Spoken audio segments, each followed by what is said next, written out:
You're listening to KZOM, Oleander Public Radio.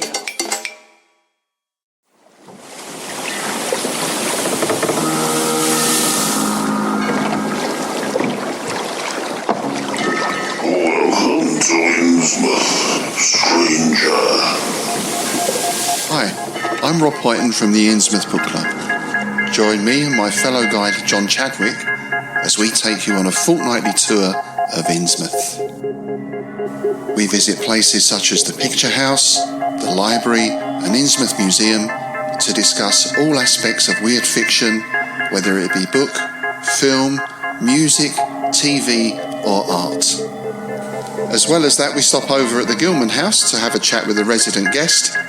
That includes authors, artists, musicians, in fact Lovecraftian creatives of all types.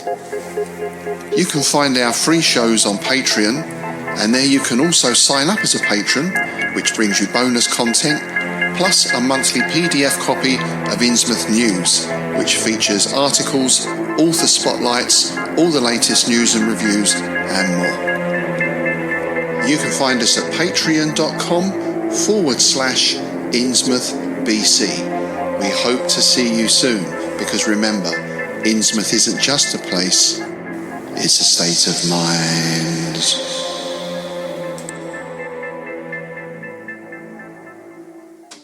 Use MRP 5KM D6 to get 10%. Welcome to the world of conquest. Immerse yourself in the epic battles and strategic warfare with our two thrilling tabletop miniature games. Conquest, The Last Argument of Kings, a rank-and-file war game, and Conquest, First Blood, a skirmish game. What makes these games even more exciting is that you can use the same miniatures to play both. Conquest, First Blood are a gripping skirmish game. With First Blood, you can experience the intense, fast-paced battles on a smaller scale while still utilizing the same meticulously crafted miniatures from your collection. So whether you're a seasoned war strategist or a newcomer eager to embark on your first conquest, the world of Conquest offers you endless possibilities. Gather your forces, hone your tactics, and prepare yourself for the ultimate test of skill and strategy across both The Last Argument of Kings and First Blood. The battlefield awaits. Go to pgttcm.com or the show notes to find out more. Get 10% off all orders by entering code MRP5KMD6. That's MRP5KMD6. That's MRP5KMD6. Get 10% off all books, miniatures, and more. Or go to PGTTCM or the show notes to find out more. Hello, everyone. Welcome once again back to People's Guide to the Cthulhu Mythos, where we're having a mad monster party today. We just cut into it, but we'll explain later.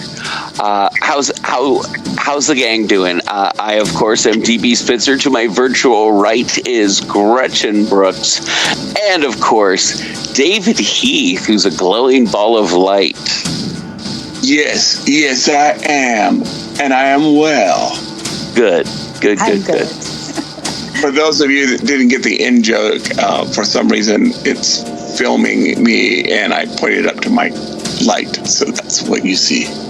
Well, no one would get that except for Gretchen and myself, because we're the only ones on this Skype Zoom thing. So, yes. That's why I felt I had to share with the classroom our jokes. Oh, man, you should have done this last week when we had glowing balls all over the place. Because it was healing? Because of Close Encounters of the Third Kind. Oh, yeah, that too.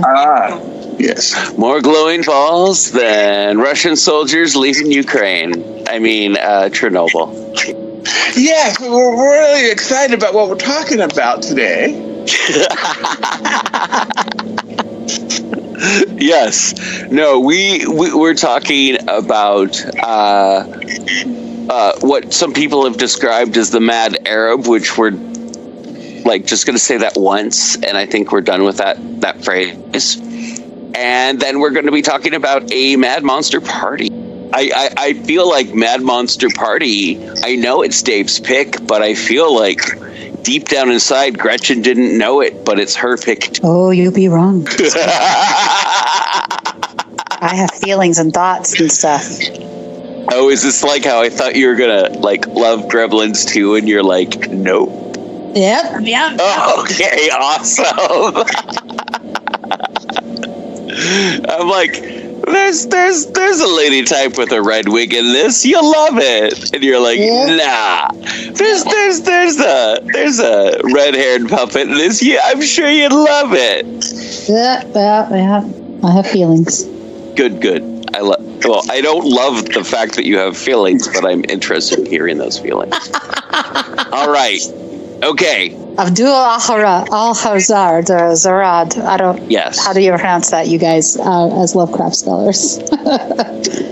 So, as a person who mispronounces everything, I've always done it as Alhazred. I mean, like, technically it should be just Abdul Alhazred. Like, if we're going to go with, like, how names actually work in a world that Lovecraft wasn't aware of. But... So I'm going to cut the guy some slack on this one.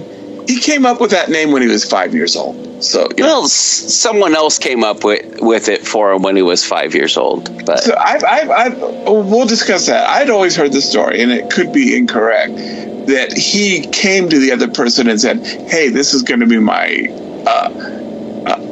Arabian Nights name. What do you think?" And the other person agreed. But that your version is probably better or more accurate. Well, it's just like people who actually like know anything about Arabic names are like, actually, if this person wanted to do this name, it would be Abdul Alhazred. There would not be an Abdul Al. It would just be Abdul Alhazred.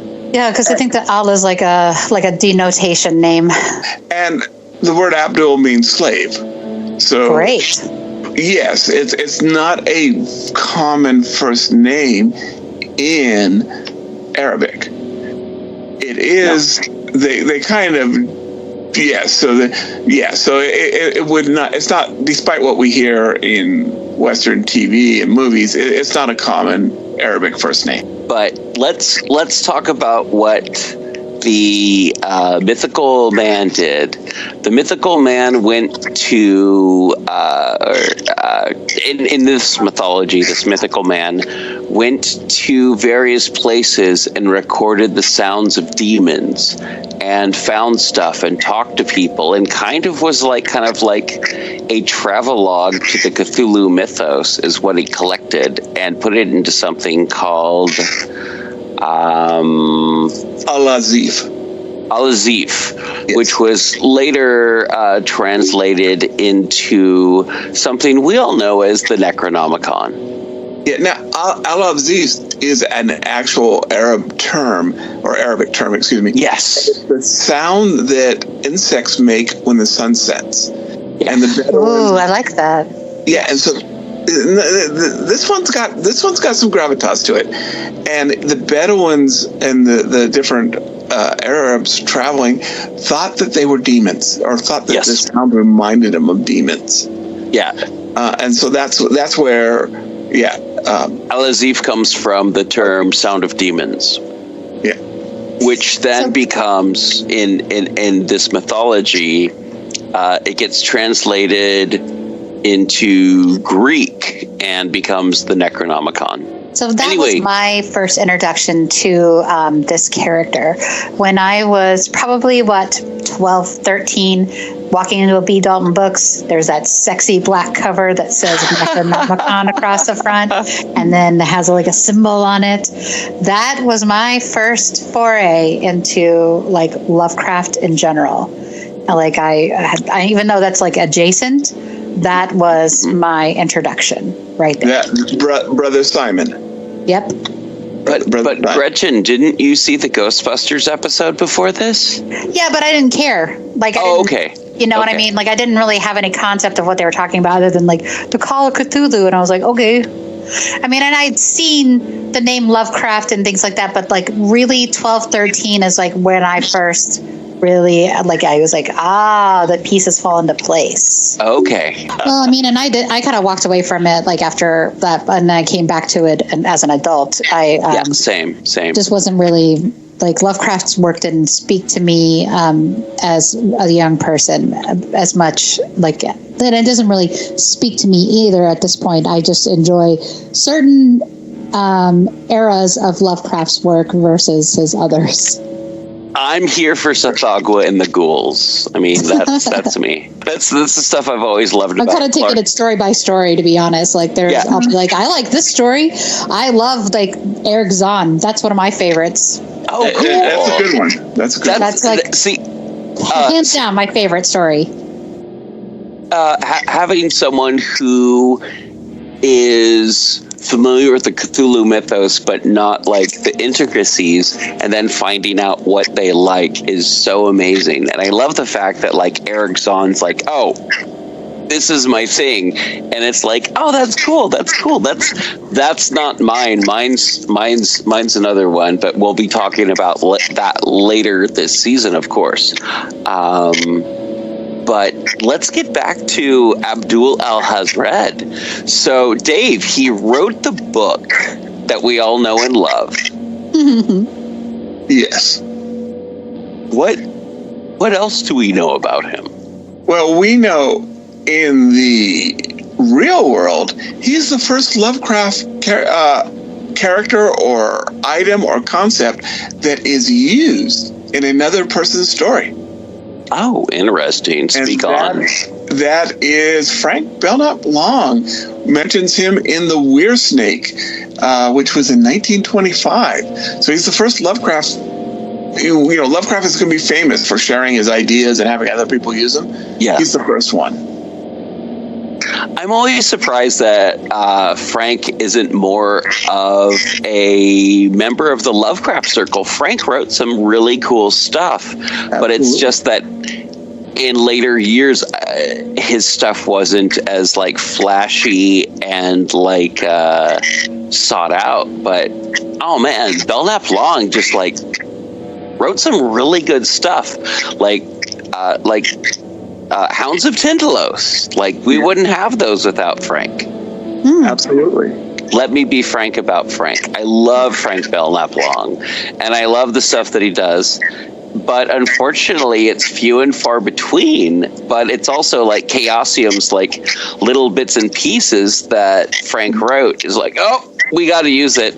And I mean, that's where it continues with a lot of this stuff. I always feel like, but hey, in the 90s or in the 80s, Chaosium decided, let's canonize this in the mythos of the RPG we have. Exactly. And I feel like so much of Abdul Alhazred or Abdul Hazred or whatever you want to call this guy is mostly due to the fact of Chaosia was like, this is who this person is. We've written this here. Lived here, died publicly in a market in I don't know, Damascus. Thank you. Yeah, and so what that goes on, and they definitely expands this. And Alhazared's not going to appear in any Lovecraft story as the character. So, but he does appear, and the whole thing's only like 2.5 paragraphs. Is the history of the Necronomicon, which is going to get published eventually, I think, by Arkham House. But this is the letter that he's sent around to his circle, and that's where we get what limited biography that we have about him is from that one-page thing that Lovecraft wrote so that other people could use it in the story. And this is where he says that, he was raised Muslim and isn't really a practicing Muslim, but instead worships Yog-Sothoth and Cthulhu. This is where the the story is, and even Lovecraft leaves it vague as well. Maybe it happened, maybe it didn't, where he was killed by the invisible monster in Damascus. Yeah. And that's where we get the sort of the dates. And he was supposed to have disappeared or died in 738 Christian era. Yeah. No. And I feel like there's people who are like Owen Wilson's character from the Royal Tenenbaums who are like, we all know that Abdul Alhazred died in 1738 in Damascus, but what if he didn't? Yeah. And Lovecraft was extremely, in fact, America was extremely influenced by the Arabian Nights. Yes. And so when Lovecraft, any ideas are sort of what this period of time in the Middle East was like, besides occasional encyclopedia articles, it's going to be the Arabian Nights. And like, is this like proper Arabian Nights, or is this like the stuff that's been like altered by the translation? So yes, it's going to go through, I think. So Guessard translates it into French, and then his versions are translated into English. And this is where also Lovecraft's influenced by this. Okay. Is they have the French interpretation of the ghouls. So that's where the ghouls go from jinn to what they probably mispronounced or mistranslates the word ogress into ghouls.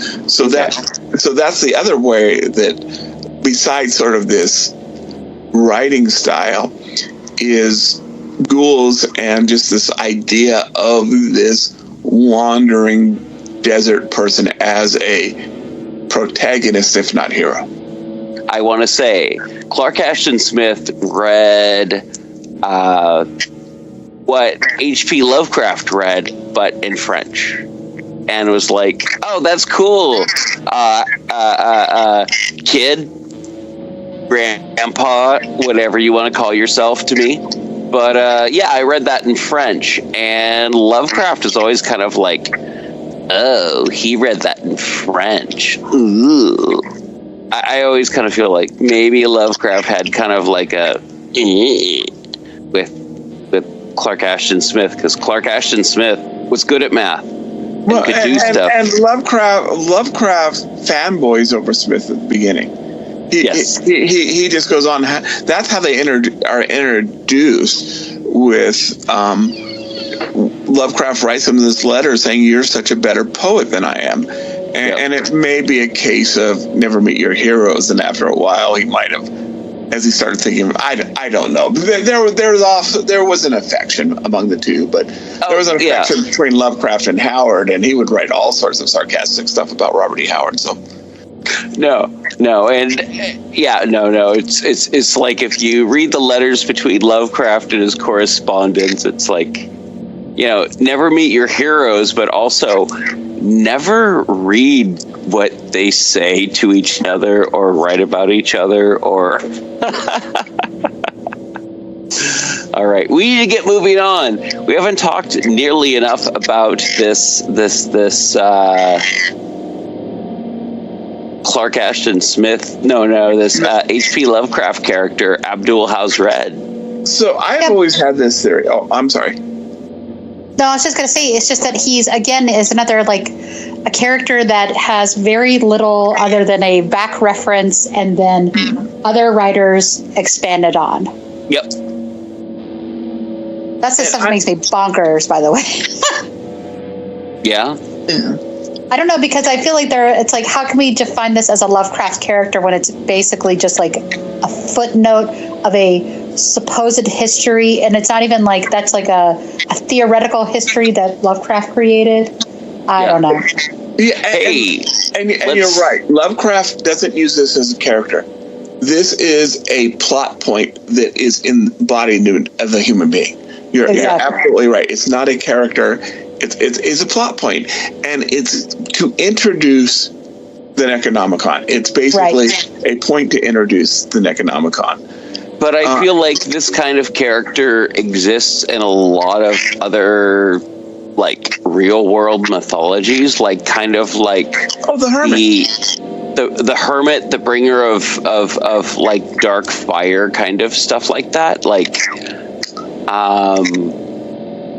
it exists... Absolutely. Yeah, it exists in Lovecraft's mythology, but it also exists in other people's mythology, whether it be like Greek or Roman or Christian or Abrahamic religions. There's like a character like this that exists. Oh, absolutely. And you know, Lovecraft is basically pre-Jungian. He's not, but I don't think he ever... But, you know, he clicks off all the archetypes. He is the hermit. He is the wizard. He is the prophet. He is the foolish king.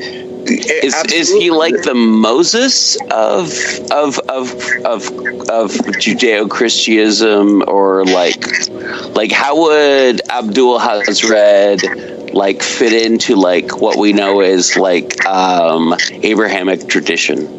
Okay, so you're not Abrahamic, but later Christian. Your mileage may vary, and people don't get mad at me. I would say he is the John of Patmos character. He is the revelator. He is the one who is showing us the doom that is behind the present. He is showing us the future doom. So I'm sure a Bible scholar could find a lot more things on Nehemiah or whoever, but I would say John of Patmos. Okay. And this might be like a weird question to ask you, Dave. Is there like a character in the Book of Mormon who's like Abdul Alhazred? Now you're straining my memory. So there are. So I'm gonna back this off. There's another biblical character who I think Lovecraft may have borrowed, and that is Simon Magus. So Simon Magus is the guy who basically tried to buy the priesthood and thought he could fly and jumps off a hill. He's a wizard. So yes, there are priestcraft characters in the Book of Mormon who are counter prophets that attempt to basically go around God, and that's kind of what Abdul Alhazred does, because he's technically a Muslim. Yeah. You know, Lovecraft describes him as an indifferent Muslim. Not that he left, but he tries to go around the Muslim faith into with Yog-Sothoth.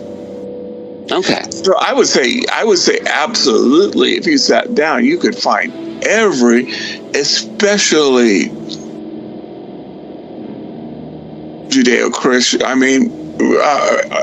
Western, I would say every Western faith. Well, Lovecraft was a dark prophet. Yeah. I mean, Lovecraft was like born in a Christian, let's just say a Christian country, a Christian state, and rejected Christianity, but also then projected it within his monsters, which I've always found interesting. But and then Clark Ashton Smith is like, no, we should treat these like the Greek pantheon. I would say, and I know we might run out of time, the one character, though, that I have always thought was influenced by Abdul Alhazred is Ra's al Ghul. Totally. Oh, yeah. Khalid, what's his name? Also from, like, Alan Moore stuff, right? Yeah. Alan Moore loves Lovecraft, so yes. And Ra's al Ghul, I've been avoiding the joke that I normally make about confusing Abdul Alhazred with Ra's al Ghul, because of the fact that I legitimately confused the two in the past. But yeah, no. I have to say, Dave, you are 100% that Ra's al Ghul is a DC Comics. Probably Denny had something to do with those 70s guys who loved the Lovecraft and called the asylum Arkham Asylum. I mean, yes, that's and he was kind of a throwaway character. He was only in like 2 or 3 episodes, and then they decided that they were going to recycle him in the 80s. Issues, not episodes. All right, I think we're done with Abdul Alhazred as I do want to correct one thing. Yes, I said that Julius Schwartz was corresponded with Lovecraft. He was his literary agent. So yes, they did correspond, but he did correspond. Yeah. All right, we're gonna do some ads to pay for the show, and we will be back with a Mad Monster Party. Not a Mad Monster Party, certainly not a Mad Monster Party, as our shows know, but just a Mad Monster Party, and we'll correct that. So, all right, in the future, away! The Game of Damn, a D6 war game / tabletop role-playing game. Just add 10 to 20 six-sided dice, pencil, paper, rules, and some kit-bashed models. This is the rule set for the damn system you're buying here. A universal role-playing war game. This setting is just a suggestion. Written by DB Spitzer, quick and easy to learn rules. Just go to the show notes for more details. In a world of battle. Large gangs, small armies, strange beasts, and stranger islands it all happens on. People from all over the multiverse, from different times and parallel worlds, have found themselves in a world unfamiliar to them. People from the different backgrounds form small squads, gangs, armies, and maybe an empire.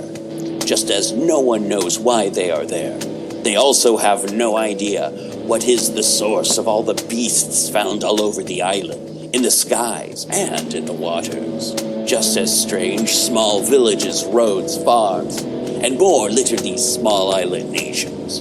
People have lived here, died here, raised families on these strange battle-scarred islands. New people, new creatures, new structures, new islands appear seemingly at random times and in random places. It's not uncommon to see vehicles and instruments of war that look like they were constructed in a dream or nightmare. Tanks with Sparta legs, artillery made of green crystals, bizarre airplanes, and even weirder. Form war bands, build armies, or go solo and explore. Your possibilities are nearly endless.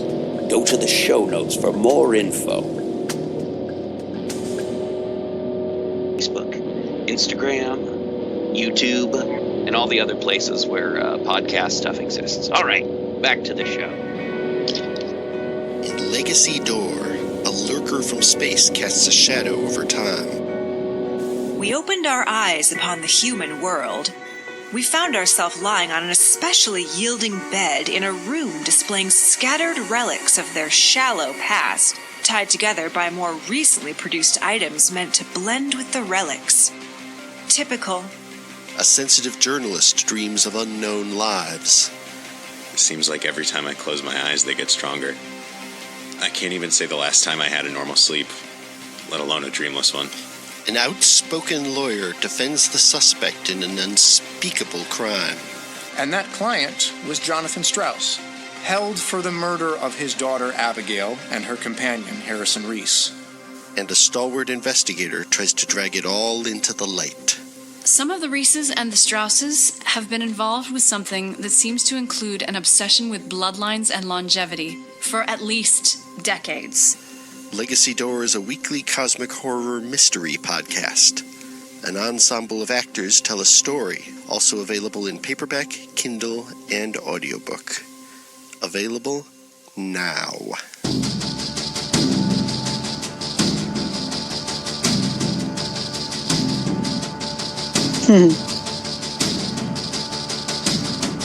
We are talking about a Mad Monster Party. This is a day of choice. Correct. Yes, and so probably owe people apologies. Maybe I need to get you guys a gift for the holidays or something. But this, like a lot of my choices, is going to be an emotional choice. That I was introduced to this again. There was Family Film Festival in the 80s in the LA market. Tom Hatton would narrate, and a lot of my feelings for this comes from the emotion that I experienced watching this the first time with my cousins and my sister. So, and I get that is a unique experience, and that people who are watching, especially people who may be watching it for the first time now, would not share that experience. Mm-hmm. But that's why that's always been a lot of my choices are going to be very personally emotional. Sure. I recall seeing this on like TBS or USA or a cable station in, I want to say, the late 80s, because I was like a teen. I wasn't a teen. I was a tween for sure. I was at a rave or some kind of show where this was being projected on the wall while a DJ was playing. So I had no idea what the reference was for it. And this was probably 3 or 4 years ago. That was my first time seeing it. I think I've seen images of it, but not really knowing anything about it. Just being I was like, well, that's weird. That's Phyllis Diller as a monster. I didn't really get what was happening. And then I watched it in completion for the first time last year, and this was the second time I've seen it, in its completion. Yeah, buddy. How is this for kids? Wow. I mean, Dave, you were a kid when you saw this, when you said it was something you guys watched with your family and stuff. How did you did you notice the undertones or anything like that, or was it just more these are the monsters and there's Dracula and the Wolfman and Mummy and Jekyll and Hyde, and then there's a human? So two things. One is it was probably an edited for TV version. Oh, you think? Well, I'm sure, because that's what they brought. Two, I rewatched it. I still miss that. And I get it that I'm naive. And so, yeah, I still missed it. I mean, I saw some of it, but a lot of that I think went. I mean, yes, I'm naive. I'm not dogging on it. It doesn't hold up for if we're going to talk about a film that doesn't hold up for the era that it's in, right now, it does not hold up. It's charming, adorable. Rankin Bass is a master of doing this style of art, doing the stop motion holiday film. I deeply loved Rudolph the Red-Nosed Reindeer and all that stuff as a kid. I mean, even though growing up Jewish, I still loved that stuff because I thought it was so cool, the puppets and things like that. I mean, I know there's some extra religious ones out there, but I haven't seen. But yeah, I think ultimately this is a really it's cute. It's really neat. It's a neat concept. I like the idea of we have this Legion of Doom kind of thing that's run by Frankenstein, Dr. Frankenstein.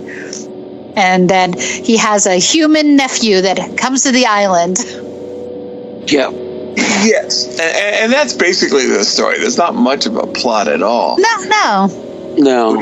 Yeah. It feels like a lot of scenes with monsters reacting to each other and having wacky fun. Yeah. Yes. And what I did not appreciate as a child, but I really appreciated last time I watched it, is the puppets. Right? They're amazing. And my understanding is that the cheapest one there ran about $5,000 in the 60s. Oh, wow. So, and the part that I always thought was, I love those little airplanes too. The ones where they fight the King Kong. Yeah, where they fight the It. Yeah, when they fight because they didn't have a license for King Kong. Yeah. I like that they call it It. As a kid, I just like stared at this thing and like tried to figure out how stuff's done, like being like, oh, that's a cotton ball caught on fire that they're just like catching at like frame to frame to frame, and like the stuff with sparks that they did and sparklers that they did back when sparklers used to like cast off stuff that could catch things on fire. Oh, absolutely. Back when they used titanium and silver instead of iron, but yeah. Oh, from a technical point of view, absolutely, I think it stands up still. Yeah. Oh yeah, it's just the story. I mean, like I think I just could use a maybe like revamp on the vocal cast or whatever. I just thought it was. I mean, it was really cool. Boris Karloff actually does a voice. Alan Swift is like all the voices. Everybody. Yes. Which I didn't know as a kid. I didn't realize. Me either. Like it took me the second viewing this time. I was like, oh wait, that's the guy who's doing every single voice. Almost every single voice. But no, I love voice actors and stuff like that. So it's like I'll catch someone who does all the voices, and I'm like, oh, cool, because that's whoever that is. It's generally like someone who I'm like excited about to see in something. So it's like Alan Swift, that's awesome. He's gonna do like half the voices in this, or like I can't remember names right now, but the guy who does like a bunch of voices in Scooby-Doo and like Transformers, and Dave might remember his name halfway through this, but yeah. It's like I get excited about voice actors. So when I saw Alan Swift, I was like, "Oh, cool! We're in for a treat." Frank Welker. No, absolutely, and there are definitely things that I think that I still really like about that. Now, one of the misconceptions that I had though as a child when I was watching was that this was an authorized Mad magazine product. Oh, because of Harvey Kurtzman. And I think that it was. I think it was billed as that to me. Oh, interesting. I think that, and again, I don't. The poor man's been dead for 20 years. So I don't want to say terrible things about Tom Hatton, but I think that when he was telling the story on it, he did say that this was. I thought he said that it was from Mad, but it was definitely Mad Connections, and they were drawing the title. Hence, Mad Monster Party. Okay, yes. Gotcha. Didn't even make that connection. That's like furthest from my thoughts. Like Mad Magazine. Yeah, okay. Mad Monster Party, Harvey Kurtzman. That makes sense that people would make that connection. But okay, all right, gotcha. I'm curious to know what parts did you guys find to be like funny bits in it. Like for me, I found like the bit where Felix falls over the Wolfman's tail and he's like talks to him like he's all, "Ma'am, let me help you get your fur," and that weird Jimmy Stewart voice that he was doing. The Felix bits I thought were hilarious. I just died. They were so dumb and hilarious. Yeah, no. Felix bits were awesome. It was a lot of the other monster stuff that I was just like, this isn't funny. It's just monster puns. It's just, it's like Phyllis Diller was misused in this film like 100%. And I think she's that funny, anyways. I mean, honestly. She could have been funnier than just being like, blah! Yeah.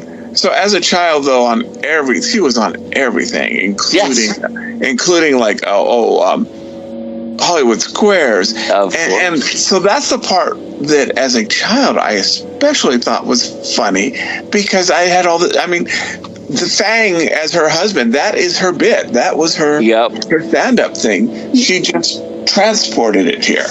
So as a child, I had all this preconceived issues. I don't know if that makes any sense.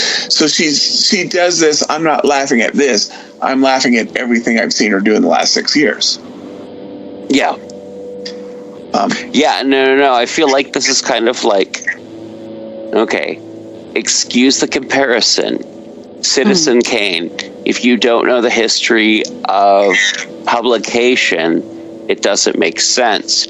But also, if you don't know the history of 1960s variety specials, there's going to be stuff that you miss from this. Yeah. But now I think the thing that sort of made me smile the most is that the Invisible Man is named Claude. After Claude Rains, so. Yes. Yeah, Yes. I thought that was cute too. Yeah.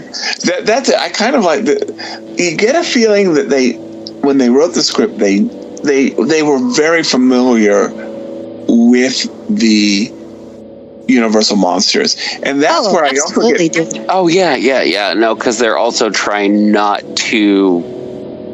trying to invoke them, but not trip on any copyrights. And that's where that's why I think I associated so much. One of the other reasons with Mad, because Mad was just excellent about doing this, about understanding the subjects they were poking fun at.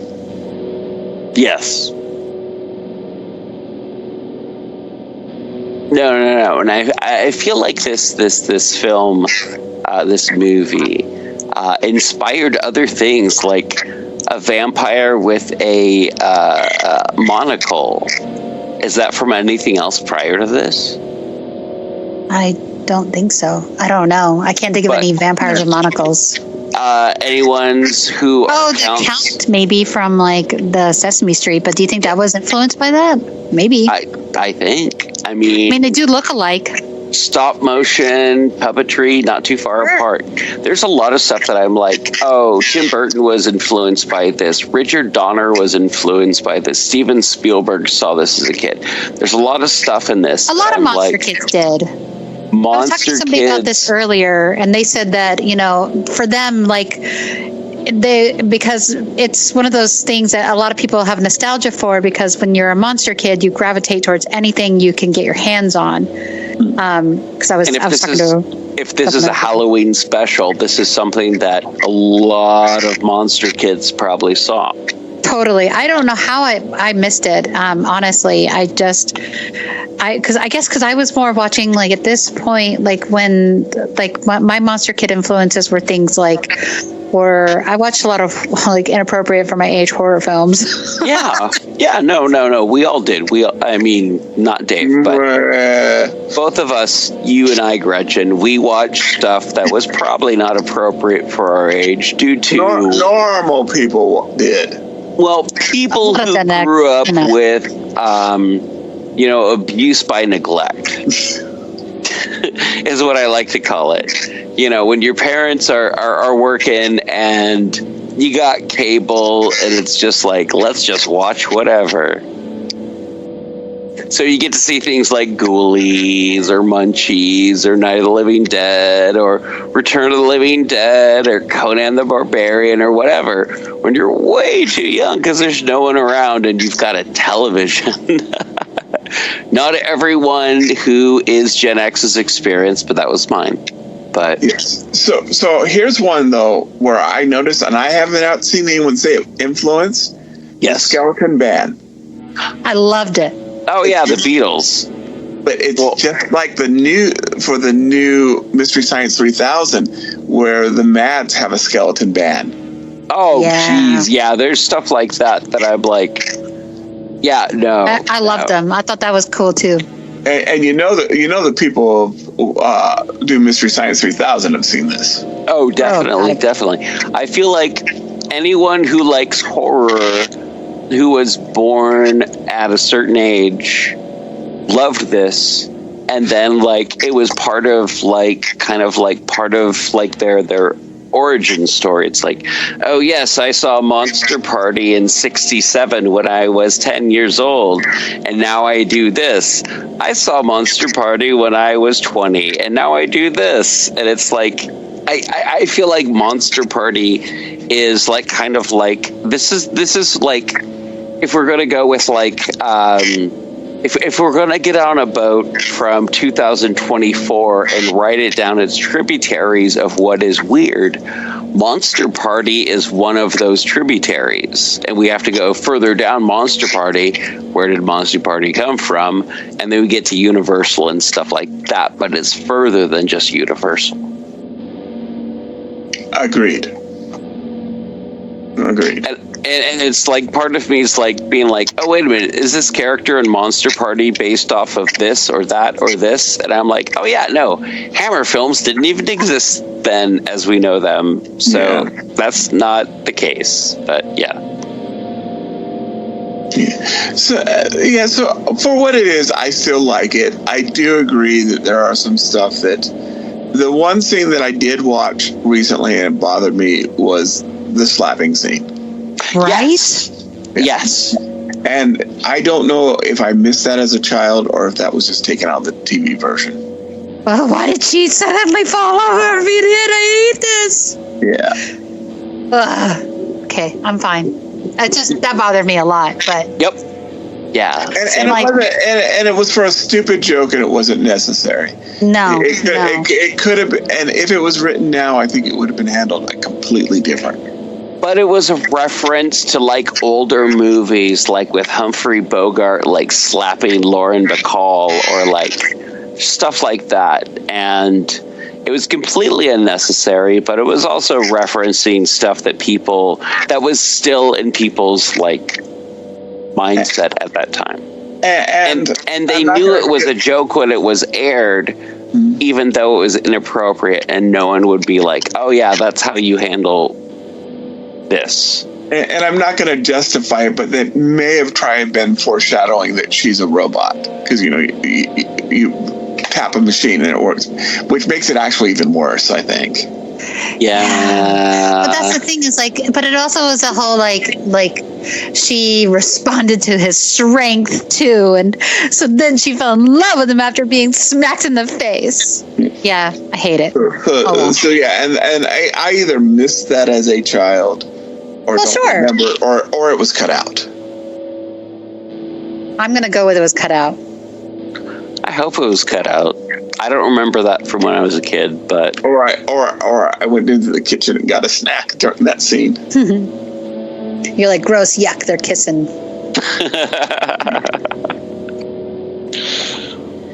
No, I clearly remember watching this in like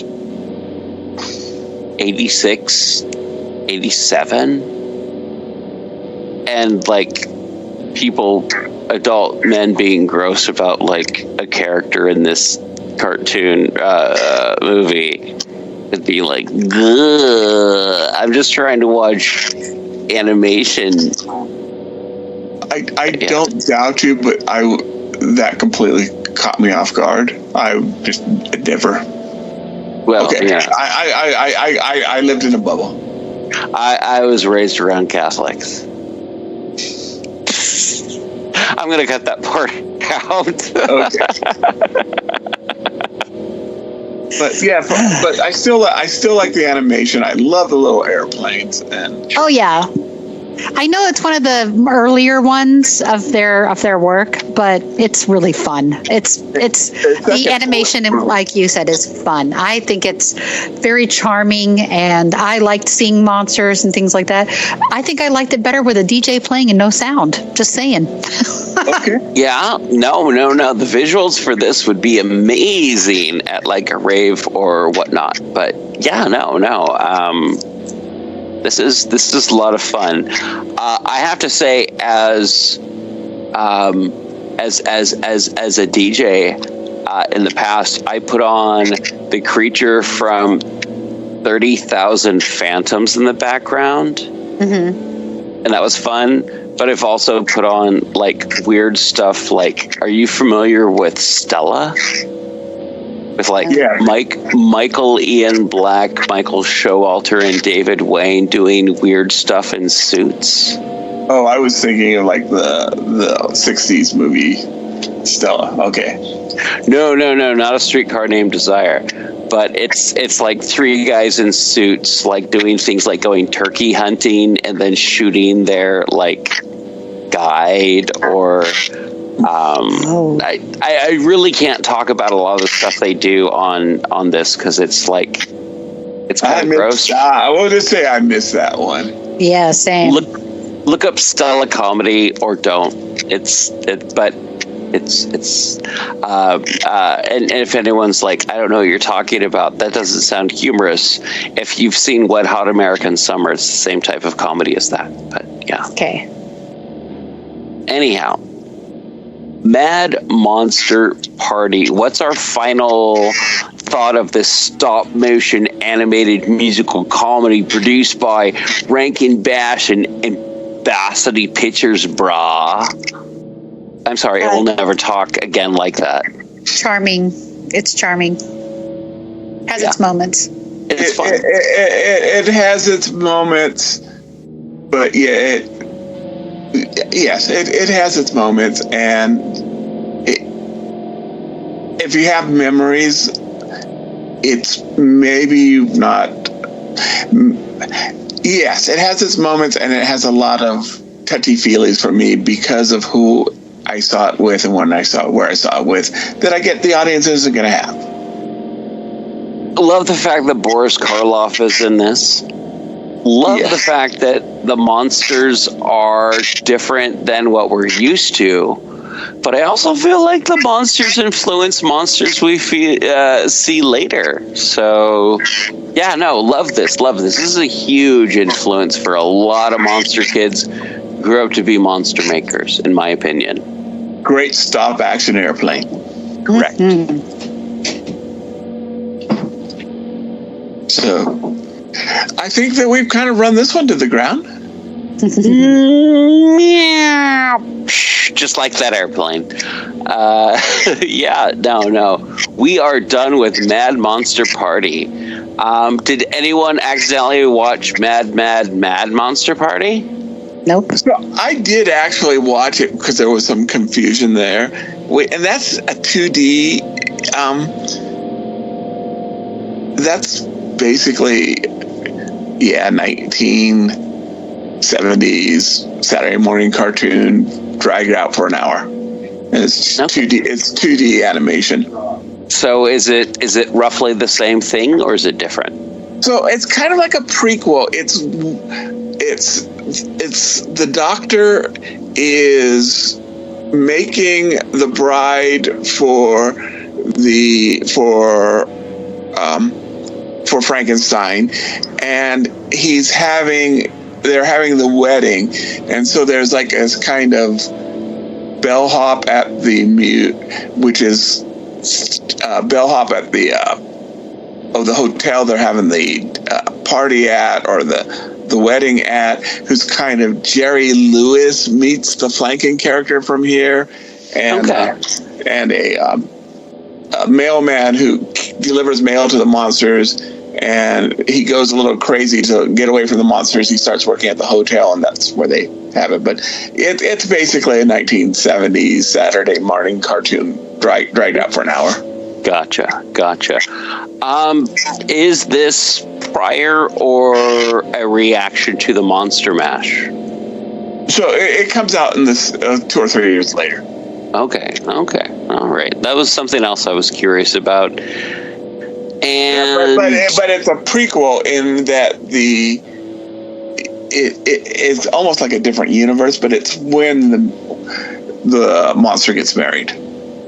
Oh no! I mean, do we feel like Mad Monster Party is a reaction, or does it predate the Monster Mash? Oh, the song? Yes. Oh, I'm sure I'm going to check that for you, but I think the song is been out for a little while, so I would absolutely say that they're running the coattails of that. Okay. All right. Yeah, the Monster Mash came out in 1962, you guys. And this movie came out in 1967. Yeah. I figured one of us, I did not know off the top of my head when the Monster Mash came out. So yeah, thank you, Gretchen, for being spooky as always and knowing the Monster Mash. I'm a nerd. No. That's why you're on this show. We're all nerds and we all know things. But yeah, no. I definitely feel like this is a response to the Monster Mash. This is a response to a lot of classic monster movies, and what people wanted and liked at the time. This is also a period of time where people were just like dumping their kids off at the theater to watch like monster movies all day. Yeah. And what movie stopped that in about a year's time?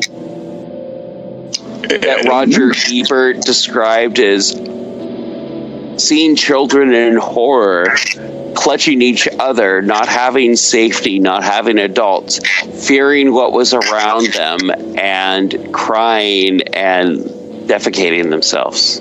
Goonies?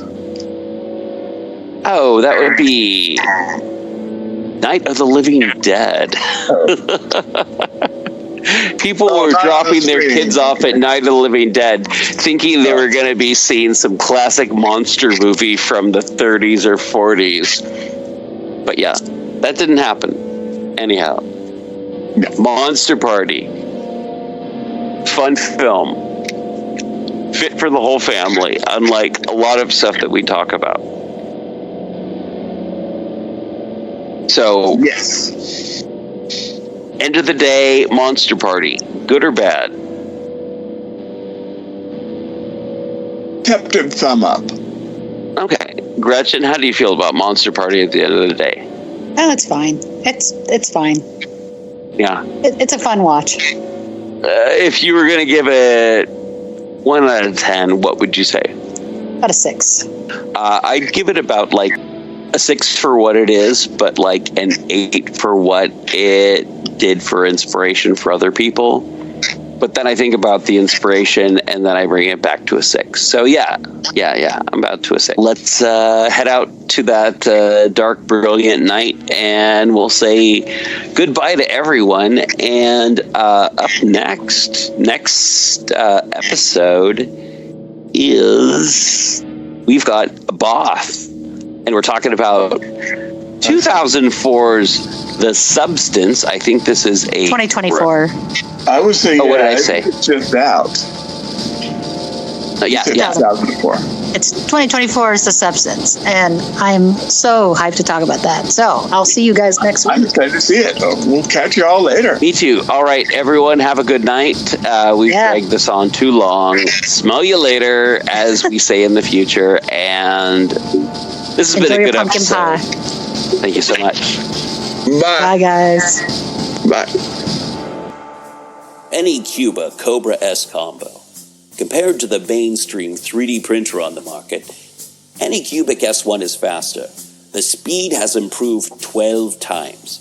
The Benchy can be completed in 15 minutes. That's 600 millimeters a second. Fully enclosed construction using the Cobra OS system and cooling system minimizes vibrations and enhances the responsiveness to improve the quality of printing.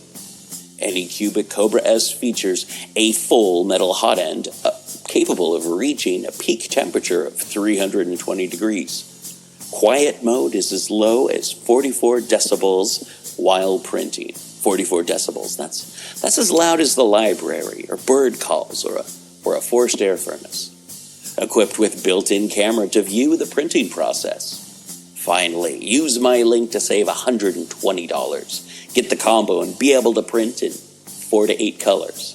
Fast and easy to use. If you have a hobby or a business, you'll find hundreds of uses for your Anycubic printer. Use the show notes to find out anything you want. Get anything you want from Anycubic.